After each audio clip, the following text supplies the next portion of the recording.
반갑습니다.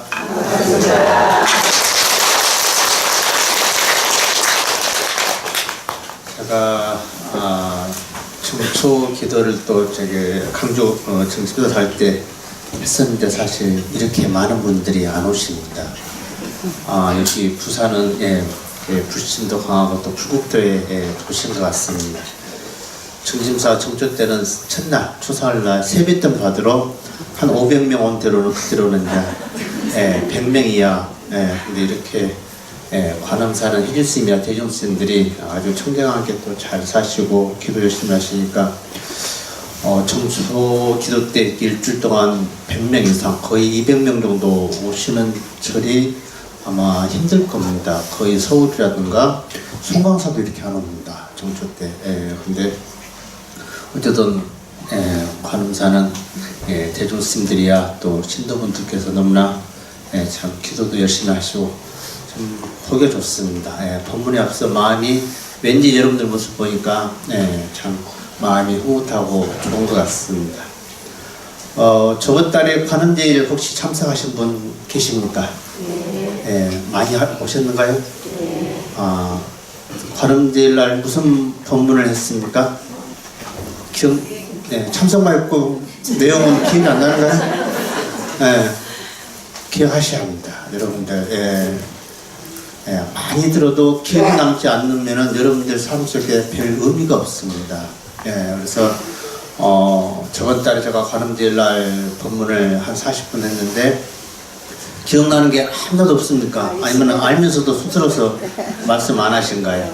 무상에 대해서 이야기했죠? 무상이라는 것은 높고 낮음을 떠나고 설령 종교를 믿든 안 믿든 많이 배웠든 적게 배웠든 가진 게 많든 가진 게 없든 간에 모든 살아있는 생명체계는 동등하게 적용되는 게 제무상이란 말을 아마 했을 겁니다. 그 비유를 어디에다 했죠? 양념단지하고 요강단지. 시어머니하고 누구하고 싸워요? 손자하고 싸우죠? 부처님 세계에 봤을 때는 그릇은 어떻게 바뀝니까? 요강으로도 바뀌고 화분으로도 바뀌고 그 다음에 새의 둥지로도 바뀌고 이렇게 다양하게 사람의 쓰는 용도에 따라서 바뀌게 되어 있는데 유독 바뀌지 않는 것 우리 중생들의 마음 어떤 마음? 고정관념 이거 아니면 안 된다는 것 이 생각이 내 스스로를 내 가정을 어떻게 해요? 더 힘들게 만들 수가 있다는 것을 아마 이야기를 했을 겁니다. 기억나신가요? 그 다음에 또 뭐 했습니까? 부처님의 가르침은 생각으로 끝나는 게 아니고 실천을 해야 한다는 거. 그 예를 뭘로 했죠? 어떤 젊은 청년이 출가했는데 그 사람은 저를 한 배에 1000배의 기운을 정성을 담아서 3000배를 몇 번 했어요? 3번. 그러니까 다음날 어른 스님이 그 청년에게 밥알을 몇 개 주라고 그랬습니다. 3알을. 그 청년은 한 알에 3000개 쌀알을 밥알을 만들 수 있는 법력이 있다고 그래가지고 3알 먹고 살 수 있어요? 없어요? 우리가 절대 생각으로는 이 세상을 살아갈 수가 없습니다. 실천을 해야 한다는 게 그게 저번 달에 법문 핵심이었습니다. 한 해가 바뀌었죠? 한 해가 바뀌었습니다. 또 어쨌든 싫든 좋든 간에 설날도 지나갔고 그렇죠? 오늘 할 법문은 우리가 살아가면서 똑같습니다. 부처님 당시에도 마찬가지고 지금의 우리가 살아가는 생각도 큰 차이가 없어요. 부처님 당시에도 어떤 젊은 바라문 신도가 바라문 그 청년이 부처님한테 여쭈는 내용입니다. 그게 뭐냐면은 우리가 살아가면서 금생에 이생에 살면서 어떻게 하면은 편하게 살 수 있고 어떻게 하면은 행복하게 살 수 있습니까? 라고 이 부처님한테 질문하는 내용입니다. 묻는 내용이에요. 여러분도 마찬가지죠? 어떻게 하면은 편안하고 어떻게 하면은 행복하게 살 수 있을까? 근데 여러분들이 부처님 전에 온 이유가 아마 여기 한 200명 가까이 되시는데 생각이 모습이 다르듯이 부처님을 믿고 축원하고 기도하는 마음은 아마 다 다양할 거예요. 근데 그 다양함 속에서 편해지고 행복을 주는 것은 벗어날 수가 없을 거예요. 어떻게 하면은 내 자식이 잘 될까? 어떻게 하면은 남편의 사업이 잘 될까? 어떻게 하면은 자식이 좋은 대학교 들어갈까? 이게 뭐예요? 그게 목적이 이루어지는 게 나에게는 행복이라고 생각하거든요. 근데 부처님은 사실 그 행복은 오래 가지 못한다고 이야기를 합니다. 그래서 여러분들이 현대 사람들이 어떤 것을 가져야만이 행복하고 편안해지는 것은 아마 사람들마다 기준이 다 다를 거예요. 여러분들 텔레비 보시죠? 쇼핑을 보시죠? 텔레비 보고 이렇게 쇼핑 많이 합니까? 했을 때 그 즐거움이 있어요, 없어요? 있습니다. 사람은 행복일 때가 뭐냐면은 좋은 거 입는 거예요. 치장한 거. 의식주라고 하죠. 살아있는 우리 생명체는 의식주만 해결하면 편안함을 느낍니다. 행복을 느껴요. 배고플 때 여러분들 밥 먹으면은 배를 채웠을 때는 행복을 느낄 거예요. 그러니까 여러분들 텔레비 보시면은 쇼핑몰 보면은 대다수가 입거나 치장하거나 먹는 게 아마 주가 될 겁니다. 그렇죠?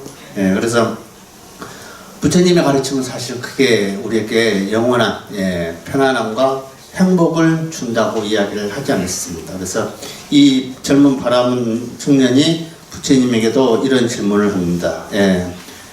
부처님, 중생이 세상을 살아가면서 금생에 편안하고 행복하려면은 어떻게 해야 합니까? 라고 부처님에게 묻습니다.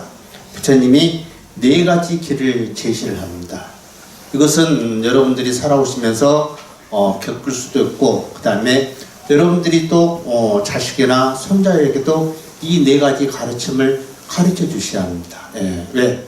금생에 편하게 살 수 있고 행복하게 살 수 있는 방법이기 때문에 그렇습니다. 첫째가 뭐냐? 농사를 짓거나 장사를 하거나 임금을 섬기거나 글씨를 쓰거나 그림을 그리거나 자신의 직업에 최선을 다해 스스로 생활을 이끌어가야 한다. 이 말은 뭔 말이냐면요. 농사를 짓는 것은 농부고 임금을 섬기는 것은 오늘날 공무원이라고 이야기할 수 있고, 그 다음에 글을 쓰거나 그림을 그리는 사람들은 시인이나 소설가, 화가나 뭐 이런 사람이 될 수가 있습니다. 첫 번째 가장 중요한 말은 뭐냐면은 어느 직장이든 그 다음에 어느 자리에 있든 간에 최선을 다하면서 살아가야 한다는 거. 이 말은 달리 이야기하면은 성실하고 책임감 있게 살아가야 한다는 뜻입니다.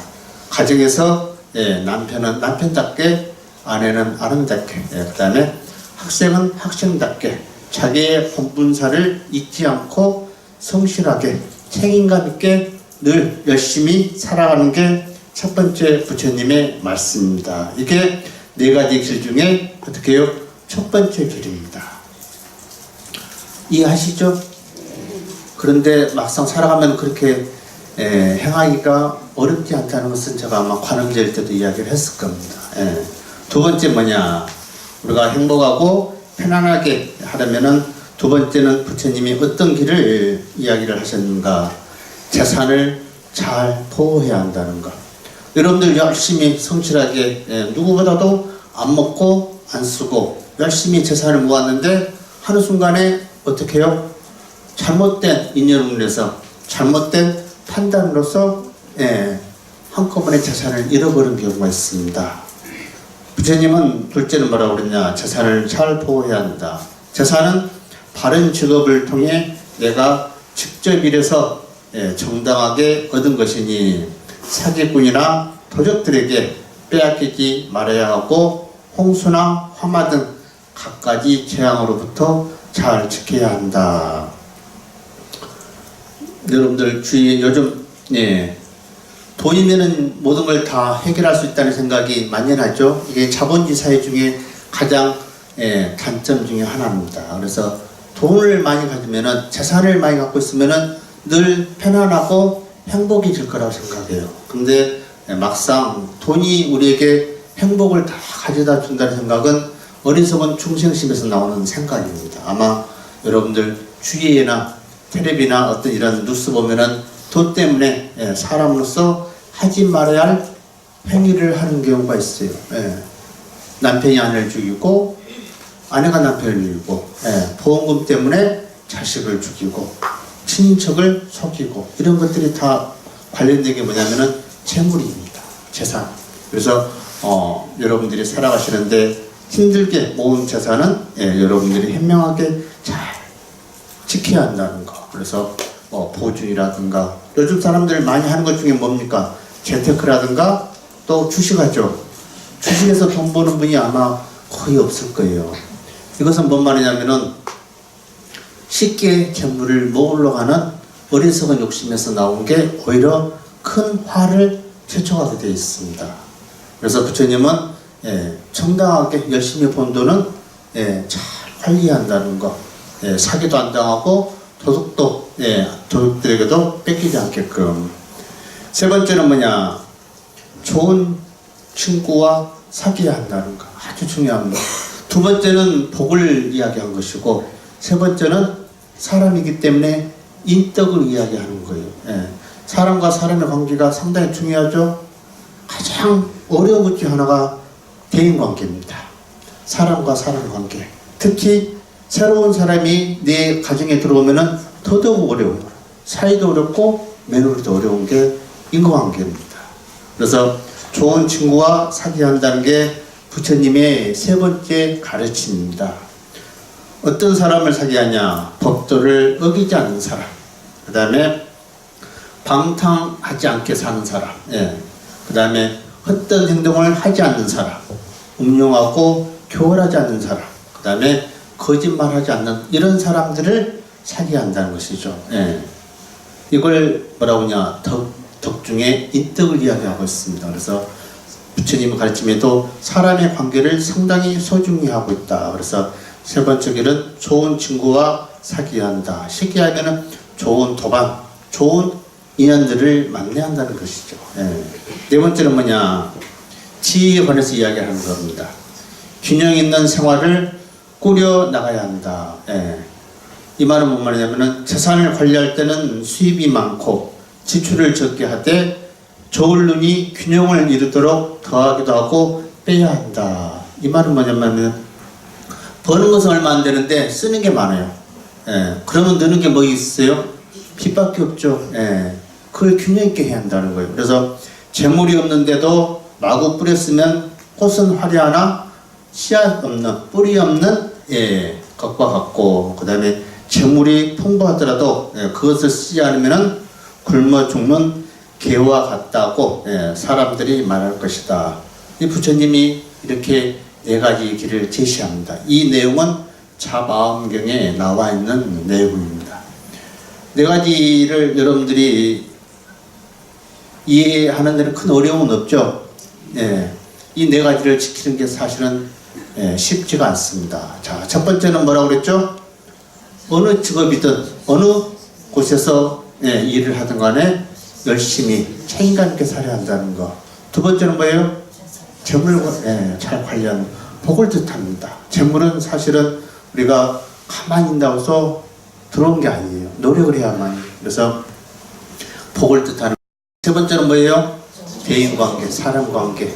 좋은 인연을 만나야 한다는 거. 좋은 친구를 만나서 살아야 한다, 사귀어야 한다는 거. 이것은 덕을 뜻합니다. 덕 중에 무슨 덕? 인덕. 사람의 덕이 상당히 중요하다는 거. 돈 모으는 것보다, 재물 모으는 것보다 더 힘든 것 중에 하나가 뭐예요? 인간과 인간, 사람과 사람 관계입니다. 여러분들은 저보다 인연이 더 많아요, 적어요? 더 많을 겁니다. 일단은 결혼하면은 남편이 인연이 되죠? 남편에서 맺어진 시댁의 인연이 얼마나 많습니까? 시동생을 해가지고 남편도 마찬가지고 또 그 사이에 또 자식이 인연이 생기잖아요. 자식이 또 시집장을 하면은 사돈이라는 인연이 생기고 그게 몇 대만 올라가면은 한 20대만 올라가면은 그 인구가 5억이 된답니다. 인연들이 전생으로 거슬러 올라가면은 엄청난 거죠. 그래서 인연의 관계가 거기서도 하나만 틀어진 인연이 나오면은 나오고 어떻게 해요? 악인이 이어서 나오게 되어 있습니다. 그래서 인연의 관계가 상당히 중요하다는 거. 세 번째는 지혜를 뜻한다. 균형 있는 삶을 살아야 한다는 거. 모으는 들어온 게 없는데 늘 지출만 해서도 안 되고 재물은 쌓여가는데 베풀지 않는 것은 굶은 개와 같다는 게 부처님의 가르침입니다. 지금부터가 이제 문제입니다. 여러분들이 부처님을 믿고 또 기도를 하는데 도대체 어떻게 해야 덕을 쌓고, 어떻게 해야 복을 지으며 어떻게 해야만이 지혜가 늘어갈까요? 어떻게 해야 할까요? 부처님은 가르침은 두 종류입니다. 크게 해라 하지 마라.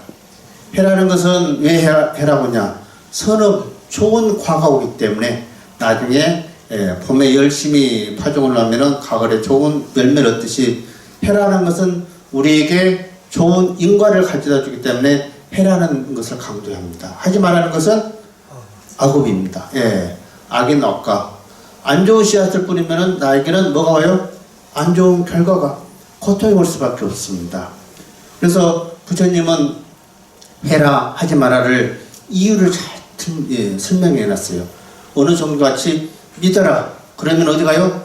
천국 간다라는 게 아니고 부처님은 하지 마라고 하면 왜 하지 말라는 이유를 말씀을 하셨습니다.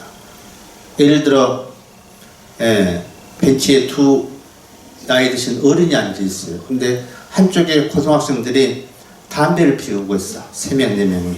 근데 두 분 중에 어른 두 분 중에 한 분이 다짜고짜 애기들한테 가서 호통을 칩니다. 너 어디 학교 출신이냐? 너 어디 학교 다니냐? 너희 부모 뭐 하냐? 너희 부모가 담배 피우려고 돈 용돈이냐? 이렇게 혹을 야단을 치는 거예요.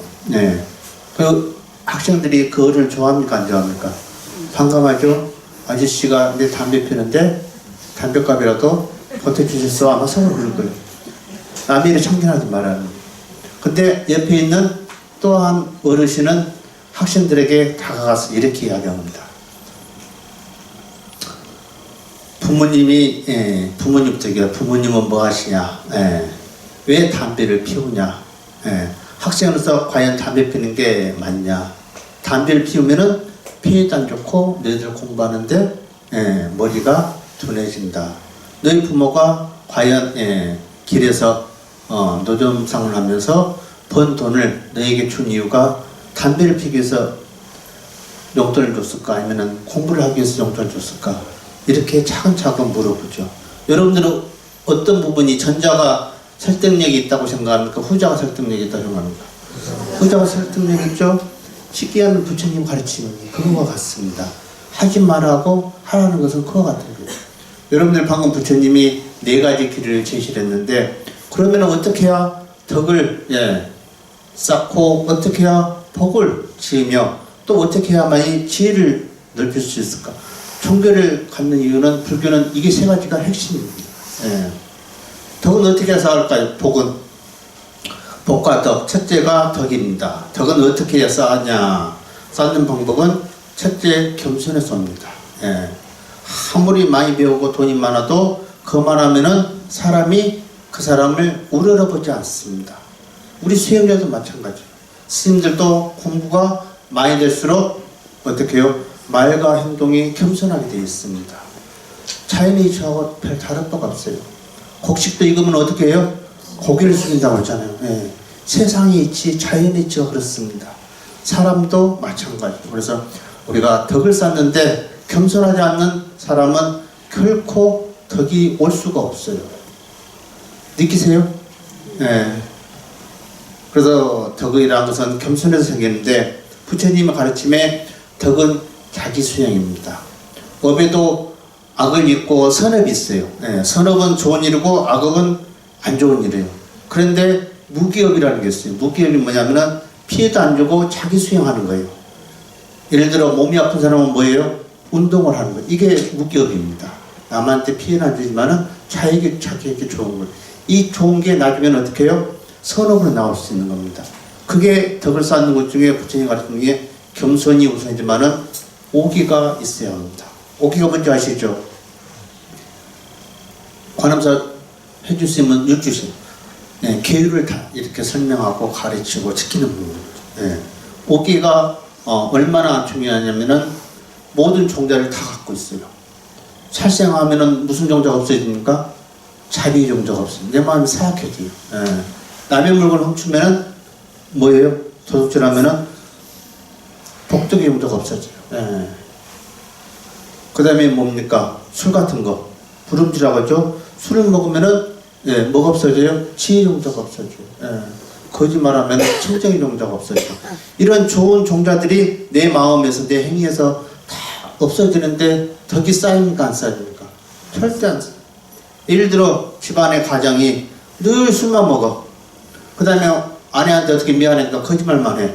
그 집안은 화목해질까요? 편안해질까요? 화목해지도 않고 편해지도 않죠. 늘 싸움이 밥 먹듯이 이루어지죠. 그와 같습니다. 덕이라는 것은 네 수양이에요. 자기가 알게 모르게 쌓아가는 겁니다. 그러다 보니 어떻게 해요? 아, 저 사람 모습이 참 밝다. 가진 것도 없고 배운 것도 없는데 늘 웃고 지내고 마음에 뭐예요? 개인의 수양이 되어 있기 때문에 그렇습니다. 그래서 옥이란 게 상당히 중요하다.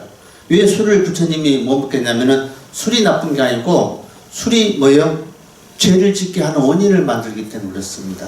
술이 나쁜 게 아니에요. 술은 약으로도 쓰입니다. 그런데 술을 취하면은 뭐예요?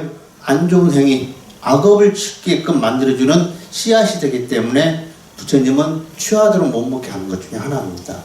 아프면은 약으로도 쓰게끔 했던 것인데 우리 중생들은 취하면은 어떻게 해요? 죄를 짓기 때문에 악업이 짓기 때문에 술을 못 먹겠다는 거. 그래서 덕이란 것은 첫째 겸손해서 생기고 그 다음에 오계를 지켜야만이 내 마음속에 좋은 종자들이 일어난다는 것. 그것은 여러분들이 아마 더 법문을 많이 들었기 때문에 아실 겁니다. 그 다음에 두 번째, 복은 어떻게 짓습니까? 여러분들 새해 때 복 받으세요, 복 받으세요 그랬죠? 여러분들이 지은 복은 언제 받을지 모릅니다. 2016년도 지었던 복이 2019년도 올해 나올 수도 있습니다. 올해 지은 것은 내년에 받을 수도 있고 다음 생에 받을 수도 있어요. 그래서 복이라는 것은 여러분들이 지어야만이 어떻게 해요? 받을 수가 있습니다. 하나 일화를 우습게 소리를 하나 해드릴까요? 어떤 젊은 청년이 늘 끊임없이 산신령에게 기도를 하는 게 있었습니다. 그 산신령에게 기도하는 내용이 뭐냐면은 복권 당첨이에요. 끊임없이 산신령님 나에게 대박을 터뜨려 주십시오. 이렇게 기도를 하는 거예요. 그렇게 하시는 분도 있습니다. 사업 잘해달라 막 그러니까 정말로 산신령이 그 젊은 청년 꿈에 나타나서 의외의 말을 합니다. 어떤 말을 하냐면은 야 이놈아 복권을 사놓고 기도를 해야 한다고 당첨을 시켜주지. 그 말은 뭔 말이냐면 복을 받으려면 뭐예요? 지어놓고 받아야지. 그 말과 같은 거예요. 복권 당첨되려면 대박 되려면 복권부터 사놓고 나한테 당첨을 해달라고 그래야지. 사놓고도 않고 해달라고 하니까 산신령이 난감한 거예요. 이것은 달리 이야기하면요, 산신령을 부처님같이 생각하시면 돼요. 부처님 해달라기 이전에 내가 먼저 어떻게 해요? 갖춰놓고 뭔가를 발휘하는데 갖추지도 않고 부처님을 늘 우리가 파니까 될 때도 있고 안 될 때도 있고 그렇죠? 그것은 뭐냐면 여러분들이 전생에 악업도 지은 것도 있고 선업도 지은 것도 있기 때문에 왔다 갔다 하는 겁니다. 올해도 마찬가지죠. 여러분들 올해도 2019년 해는 그냥 떠 있는 거죠. 해는 그냥 떠 있는 건데 어떤 사람들은 해가 뜨는 거라고 생각해요. 지구가 돌아가지고 밤낮을 가르는데 그렇죠? 그래서 올해도 여러분들 살아가시는데 꼭 좋은 일만 있을 거라는 생각은 우리들 마음입니다. 한치 앞을 내일 한치 앞을 보지 못하는 게 우리의 또 중생들의 삶이거든요. 그래서 좋은 일도 있을 수 있고 안 좋은 일도 있을 수 있습니다. 좋은 일만 있으면 얼마나 좋겠어요. 근데 문제가 뭐냐? 안 좋은 일이 가슴 아픈 일이 고통스러운 일이 상처받을 일이 일어났을 때가 문제인 거예요. 그것을 극복할 수 있는 힘을 키울 수 있는 방법 중에 하나가 사실은 기도법입니다. 그래서 여러분들이 올해 이 많은 분들 한 200명 가까이 되신 분들 인생에 2019년 올 한 해 어떤 일이 일어날 것은 아무도 장담을 못해요. 그러나 하나는 아셔야 한다는 거 뭐냐? 늙어가고 있다는 것을 아셔야 돼요. 틀렸는가요? 예, 왜? 무상하기 때문에. 그건 아셔야 돼요. 예. 어제의 모습과 오늘의 모습은 분명 다릅니다. 머리카락이 하나 빠질 수도 있고, 주름이 하나 더 생길 수도 있습니다. 근데 우리는 그걸 모르죠. 늘 잘 보이고 싶어 하는 거. 그래서, 화장을 하는 이유가 그런 것도 아마 있을 거예요. 예. 그래서 여러분들이 복을 짓는 것은, 예, 어디서 오냐? 첫째, 검소함입니다. 절제하는 거. 전략하는 거. 예. 그 다음에 복은 두 번째 복을 짓는 방법 중에 가장 큰 행위 중에 하나가 보시행위입니다. 보시 많이 들어봤죠? 보시가 다른 걸 뭐예요? 배품이에요, 배품. 그래서 보시라는 말은 우리 불자들에게 가장 귀에 익숙한 용어 중에 하나예요. 보시라는 용어를 처음 들어보신 분. 예. 불사할 때 가면은 더 보시 많이 하라고 그러죠? 예. 근데 그게 왜, 예, 어렵냐면은 실천에는 비교적 인색하고, 예, 행하기 어려운 실천 행위 중에 하나가 보시행위입니다. 보시행위의 종류를 이렇게 다양하게 이야기하려면 아마 부처님 가르침밖에 없을 거예요. 첫째, 삼보시가 있죠? 보시행위도 다양합니다. 돈으로만, 물질로만 베푸는 게 다 보시행위가 절대 아닙니다. 삼보시가 뭡니까? 보시, 제보시, 묘시. 예, 맞습니다. 여러분들, 예. 왜 이런 것을 제가 여러분들 처음 들어보지도 않았지만은 다시 상기를 시키는 것은, 예, 올 한 해 시작했기 때문에 이런 마음을 갖고 해야만이 복을 짓는 방법을 최소한 알기 때문에 그렇습니다. 예, 삼보시라는 것은 법보시, 예, 그 다음에 제보시, 무예시, 그 다음에 칠시라는 게 있죠? 예, 아마 아실 거예요. 무제칠시. 무제라는 게 뭡니까? 돈이 없어도 내가 베풀 수 있는 7가지가 있어요. 이게 아주 중요한 겁니다. 예, 자한신이, 화한신이, 심려신이, 이런 거. 이 말이 다시 쉽게 이야기하면은, 한자로 이야기하면 어려우니까, 쉽게 하면은, 남들한테 이야기할 때 웃으면서 하라 이거예요. 얼굴도 웃고, 눈도 째려보지 말고, 예, 말도 어떻게 해요? 상냥하게. 톡톡 싸고, 상대방 감정 건드는 말투. 이것은, 예, 언사시라 가지고, 절대 덕도 못 짓고 복도 못 짓습니다. 말이 아주 중요해요. 그래서 여러분들 천수경 독경할 때 말의 종류, 악업이 몇 가지가 나옵니까? 4가지가 나오죠. 예. 우리가 복을 가장 많이 까먹고 복을 가장 쉽게 지을 수 있는 게 말입니다. 그러니까 속담에도 그런 말 있잖아요. 말 한마디가 몇 냥을 갚아요? 천냥이란 말을 갚아요. 예.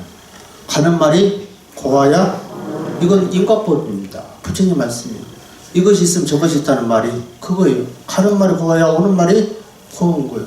남한테는 톡톡 쏘면서 그 사람은 나한테 좋은 소리 해주길 바라는 것은 부처님 가르침에 어긋나는 것이고 부처님 가르침을 이해를 못 하시는 분입니다. 우리는 재물이 아니어도 얼마든지 복을 지을 수 있고 덕을 지을 수 있는 방법이 있어요, 없어요? 있습니다. 무조건 믿는다고 해서 복이 오고 덕이 찾아올까요? 절대 부처님은 그렇게 하지 않았습니다. 예. 부처님은 아까 이야기했죠. 학생들이 담배를 피우면은 피워서는 안 되는 이유를 폐암도 걸리고 학생들이 해야 할 시간에 담배 피는 것은 학생답지 않기 때문에 그런 것을 부처님은 가르치신 거예요. 그래서 해라 하지 말라는 것은 여러분들은 부처님의 가르침을 믿고 하라는 것은 열심히 하시라고 해요. 하지 말라는 것은 안 해야 돼요. 예. 그게 덕과 복을 짓는 것이다. 그래서 우리가 살아가면서 보시행위라는 게 그렇게 중요합니다. 정말 큰 복을 지을 수가 있어요. 그런데 이 보시가 크게 두 종류가 있어요. 예. 첫째는 뭐냐면은 청정시라는 게 있고, 두 번째는 불청정시. 그 말이 뭐냐면 청정시는 쉽게 이야기하면 무주상 보시를 뜻합니다. 무주상이 뭐죠? 베풀고 나서 상을 내지 않는 거예요. 예. 그 다음에 불청정시는 뭐냐면은 내고 나서 유주상 보시, 내고 나서 상을 내는 겁니다. 예. 이 공덕 차이는 엄청나요. 두 번째, 그 보시를 하고 나서 상을 내면은, 예, 어리석은 사람의 보시행위지만은 이 사람은 작은 공덕은 성취할 줄 모르지만은 큰 공덕은 성취가 절대 안 됩니다. 그 예가 뭐가 있냐? 여러분들 달마대사하고 양나라 무제, 양무제 아시죠? 양무제라는 분 신심이 너무 좋았습니다. 예. 그래가지고 불사도 어마어마하게 하고, 그 다음에 사경도 많이 하고, 개소도 많이 하고, 스님들에게 사찰에 보시도 엄청 많이 했습니다. 왜? 황제이기 때문에. 누구라도 할 수 있는 여건이 너무나 좋았죠. 근데 달마대사가 그 이야기 듣고 뭐라고 합니까? 양무지라는 황제에게 공덕이 있다 없다고 그러니까 달마대사 뭐라고 그래요? 없다고 했잖아요. 그게 유주상부시 때문에 그렇습니다. 반면에 여러분들 빈자 1등 아시죠? 빈자 1등이라는 게 노부살림, 아주 노부살림이 하루 토마를 삼아가지고 모은 돈으로 부처님 전에 등을 밝히는, 부처님 오신 날 여러분들 등 밝힐 때 빈자 1등이라는 말을 많이 쓰잖아요, 스님들이. 그겁니다. 화려한 등은 다 꺼져도 아무리 초라한 것 같지만은 꺼지지 않는 등불이 그 노부살림의 정성과 어떻게 해요? 그런 것들이 꺼지지 않게끔 만든. 그래서 공덕이라는 것은 같이 베풀지만은, 도시라는 것을 같이 베풀지만은 목적에 따라서 내가 베푸는 목적을 어디에 두느냐에 따라서 어떻게 해요? 그 차이는 엄청납니다. 그래서 작은 공덕은 이룰 수 있지만은 큰 공덕은 성취할 수 없는 게 유주상부시다. 즉 베풀었는데 대가를 바라는 거, 이런 것은 그렇다는 거. 그래서 여러분들이 복을 짓는 것은 첫째 검소하게 사셔야 돼요. 몸과 마음을 검소하게 해야 하고, 그 다음에 또 물질적인 것도 아껴 쓸 줄 알아야 한다는 거. 그 다음에 부처님 가르침 중에는 뭐가 있냐? 삼보시가 있고 칠시가 있다는 거. 그래서 이것은 배우고 안 배우고 가지고 안 가지고 상관없이 여러분들이나 나나 누구나 말로써, 표정으로써, 마음으로써 같은 마음이지만 어떤 사람은 잘 되기를 바라는데 어떤 사람은 뭐예요? 안 되기를 바라는 사람이 있어요. 시기하고. 이런 것은 칠시 중에 해당이 되지 않는 겁니다. 그래서 여러분들이 복을 짓는 방법들은 부처님의 가르침 중에 보시행위가 있다. 그래서 우리 불자들에게는 귀에 있는 말이지만은 실천하는 데는 과히 쉽지 않는 행위 중 하나가 보시행위다. 그래서 육바람이라는 게 있죠. 여러분들 육바람을 들어봤죠? 네. 6가지 바람이라는 것을 영어로 이야기하면은 파라다이스라고 합니다. 파라다이스 뭐냐면 낙원, 지상 낙원, 천상 세계를 말하는 거예요. 불교로 이야기하면은 열반의 세계, 극락의 세계를 바람이라고 합니다. 밀은 뭐냐면 어디에 도착하다. 그래서 6가지 행위를 해야만이 천상 세계 또는 열반의 세계, 그다음에 극락의 세계에 도착하는 행위 중을 육바람이라고 하는데 그 중에 첫 번째가 뭐예요? 보시행위입니다. 그래서 보시가 그만큼 중요한 겁니다. 왜? 중요하면서도 행하기 어렵기 때문에. 그래서 보시라는 게 그런 복과 덕을 쌓을 수 있는 것이다. 세 번째가 이제 마지막으로 아까 네 번째 길 중에 무엇을 이야기했죠? 철적 균형 있는 생활을 해야 한다는 거. 이것은 지혜입니다. 여러분들이 지식하고 지혜는 차이가 있습니다. 일단은 지식이 있어야 돼요. 방금 이야기했듯이 부처님 가르침은 여러분들이 지금 알고 있는 것은 지식입니다. 어떻게 해야 덕을 쌓고 어떻게 해야 복을 짓는지, 이것은 여러분들이 지속적으로 삶 속에서 또는 여러분들 스스로가 노력하면서 살다 보면은 지혜가 생기는 거거든요. 그래서 쌓는 법을 가르치는 것은 지식입니다. 다시 쉽게 이야기하면은 우리가 여러분들 김치 담아보셨죠? 김치 인터넷 들어가면 김치 담근법 치면은 다 나옵니다. 고춧가루 몇 스푼, 소금 몇 스푼, 장 몇 스푼, 이런 거 아마 재료까지 다 나올 거예요. 옛날 어머니들은 그거 보고 합니까? 안 합니까? 안 하죠?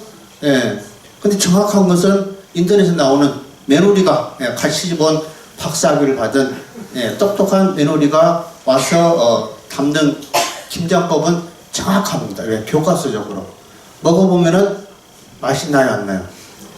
근데 희한하게 시어머니가 하는 김장은 그런 걸 하지 않은데도 다 좋아해.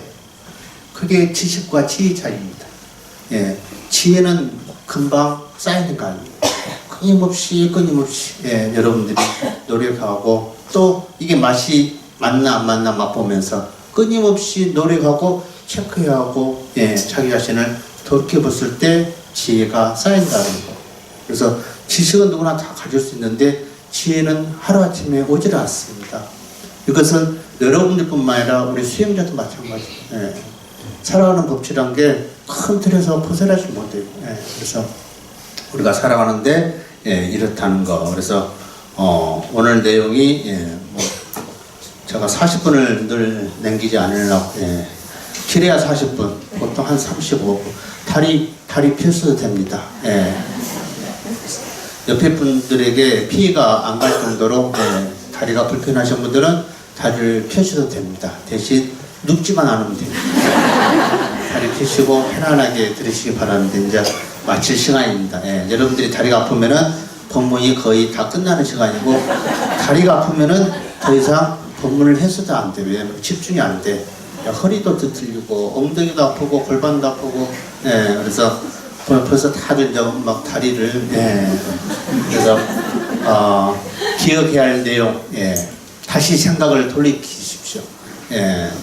제가 처음에 어떤 이야기를 꺼냈고 그 다음에 어떤 내용이 됐으며 마지막으로 어떻게 정리를 했는지 반추가 아주 중요합니다. 돌이키는 게 부처님 바람 청년이 무슨 이야기를 했다고요? 부처님에게 이 세상에 살아가면서 편안하고 행복해질 수 있는 방법을 물어본 겁니다. 부처님 몇 가지를 제시했어요? 네 가지. 첫째가 뭐예요? 책임감. 어디에 속해 있든 열심히 성실을 사는 거. 두 번째는 뭐예요? 재산 관리 잘하는 거. 복을 주. 그 다음에 세 번째는 뭐예요? 인과관계. 좋은 사람 사귀어라. 네 번째는 균형 있는 삶을 살아. 이것을 달리 이야기하면은 덕을 이야기하고 복을 이야기하고 지혜를 이야기하는 것이다. 그 대신 덕을 짓는 방법은 어디에서 온다? 겸손. 그 다음에 오계. 복은 어디에서 와요? 검소, 전략, 절제. 그 대신 부처님 가르치면은 보시, 베푸는 행위가 중요하다. 베푸는 행위도 유주상 보시보다는 뭘 해야 돼요? 무주상 보시. 돈으로만 할 수 있어요, 보시 행위를? 그래요, 안 그래요? 가장 중요한 보시 행위가 뭐라고 그랬어요? 말. 여러분들 말 조심하셔요. 왜? 말 하나로 뭘 갚아요? 천냥빚을 갚을 수도 있고 독이 될 수도 있기 때문에 말을 보시를 잘해야 합니다. 말을 쉽게 할 수 있잖아요, 그죠? 돈 드는 거 아니잖아요. 남 조금 칭찬해주고 좋은 말 했다고 내 입술이 달고 그런 거 없어지고 그런 거 아니잖아요. 그 차이입니다. 지혜는 어떻게 해요? 지혜는 지식과 지혜를 구분하되 지혜라는 것은 하루아침에 절대 생기지 않는다는 거. 김장 담는 거 생각하시면 될 거예요. 박사 학위 갖고 있는 며느리가 담는 교과서대로 담는 그 김장법하고 한평생 글도 못 배웠지만 한평생 김치를 맛있게 담는 시어머니의 또는 친정어머니의 그 차이는 지혜에서 온다는 거. 그래서 여러분들이 올 한 해도 분명 제가 이야기를 하는데 꼭 좋은 일만 있는 법은 없습니다. 그건 단지 우리 마음이에요. 여러분들에게도 꼭 안 좋은 일도 있을 것이고 때로는 괴로운 일도 있을 것이고 때로는 감당하기 힘들 정도로 큰 기쁨이 찾아오는 일도 있을 겁니다. 그러나 괴롭든 또는 아픔이 오든 때로는 큰 즐거움이 오든 간에 여러분들 어디에요? 마음을 균형 있는 감정을 줘야 돼요. 돈만 이렇게 균형 있는 삶을 살았으면 안 되고 마음도 균형을 잊지 않는 마음을 가지려고 노력을 하셔야 합니다. 어쩔 때는 막 희덕거리고 웃고 어쩔 때는 그냥 봐서 인상 쓰고 제정신이 아니에요. 제정신 아니에요. 어쩔 때는 막 때려맞추고 컨셉 치고 웃고 어쩔 때는 누굴 잡아먹는 같이 인상 쓰고 이건 제정신이 아니에요. 플러스 마이너스가 너무나 굵으십니다. 감정에 굴복이신 사람들은 제정신이 아닙니다. 잡기 힘들어요. 그래서 부처님의 가르침을 아시는 분들은 되도록 삶도 내 가정도 생활도 균형 있는 삶을 살려고 하지만은 내 자신의 감정도 흔들리지 않는 균형 있는 감정, 마음을 갖고 살려고 노력을 하시는 게 우리 불자들의 마음이고 부처님의 가르침입니다. 그래서 올 한 해도 여러분들 늘 기도를 잊지 마시고 또 부처님의 가르침을 마음속에 둬야 합니다. 잊어버리면 안 돼요. 다음 달에 와서 이야기할 건데 또 몰라요. 생각이 어디 가는가 모르겠는데 그저 손자 생각이고 아들 승진이 우선인데 그 승진을 할 수 있는 가르침을 잊어버려요. 어떻게 해야만 승진이 되는 것은 몰라. 무조건 와서 필면은 승진할 거라 생각하는데 그렇지 않아요. 예. 방금 네 가지를 여러분들 자식들에게 사람 관계가 좋은데 누가 이끌어줘도 이끌어주죠. 안 그래요? 예. 내가 검소하고 내가 부지런하고 성실하고 책임감 있는데 누가 그 사람을 미워하겠습니까? 말끝마다 웃으면서 이야기를 하고, 예. 그런 사람들은 이쁘기 있기 때문에 누가 이끌어줘도 이끌어줘요. 예. 그렇기 때문에 예, 여러분들 살아가는 방식이 그렇다는 거라서 이 네 가지를 꼭 잊지 마시고 올 한 해 예, 여러분들 네 가지 중에 하나라도 실천하시면서 살면은 예, 복과 덕과 지혜가 알게 모르게 쌓일 것이다. 그러면은 2020년은 더 좋은 일만 일어나게 되어 있습니다. 아시겠죠? 네. 예, 오늘 고생하셨습니다. 복 많이 받으시기 바랍니다.